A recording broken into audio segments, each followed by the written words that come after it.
ED सरकार, ED सरकार, BJP सरकार, बीजेपी सरकार। मोदी हमसे डरता है, मोदी हमसे डरता है, मोदी हमसे डरता है।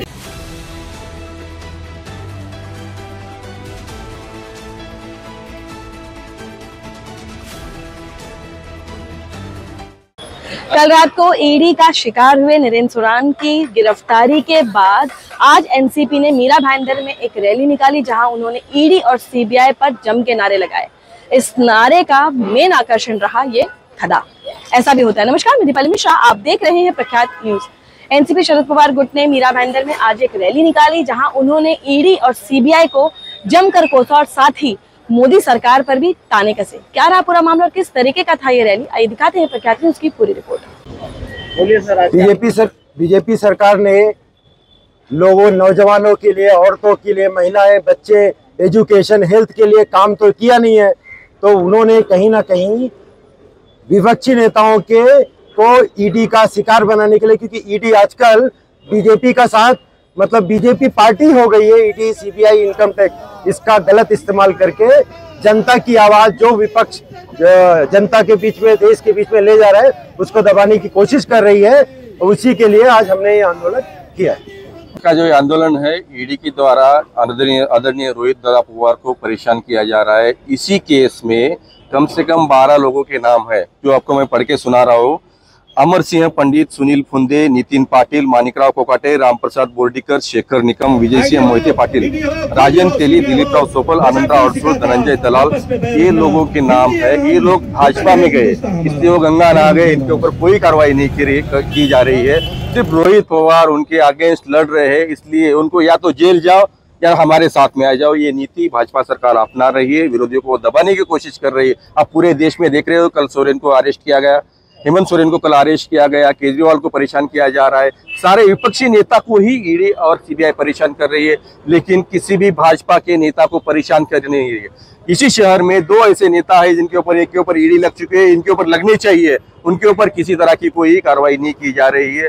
पूरे देश में सिर्फ विरोधियों के ऊपर परेशान किया जा रहा है। इसलिए ईडी सरकार के खिलाफ आज हमारी पार्टी ने जो आंदोलन किया है, उससे हम संदेश देना चाहते हैं। इसमें हमने गधे को भी लाया है, विपक्ष को नहीं सुन रही है, जनता को नहीं सुन रही है, कम से कम इस गधे को सुनेगी। इसलिए हमने गधा लेकर, गधे के माध्यम से हम आदरणीय तहसीलदार, अपर तहसीलदार साहब को निवेदन दे रहे, जो कि ये सुने और कुछ सुधरे, कुछ देश के लिए अच्छा करे, ना कि विरोधी को परेशान करे।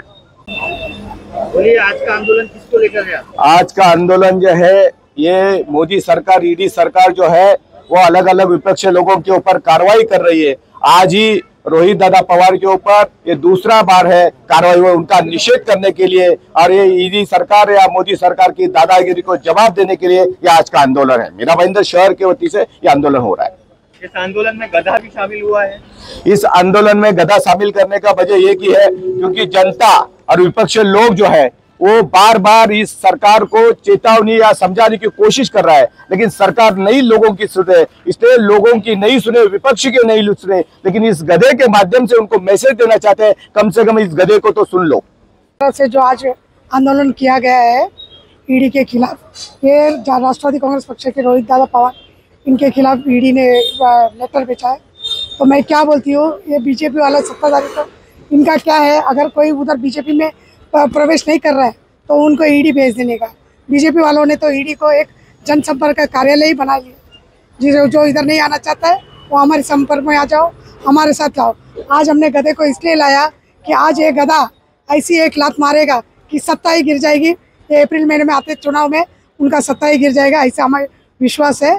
राष्ट्रवादी कांग्रेस पार्टी की विजय है। देशव्यापी आंदोलन होने जा रहा है। इसका मकसद है, ईडी की जो तकरारी चल रही है पूरे देश में, हमें लोकतंत्र को बचाना है, हमें संविधान को बचाना है।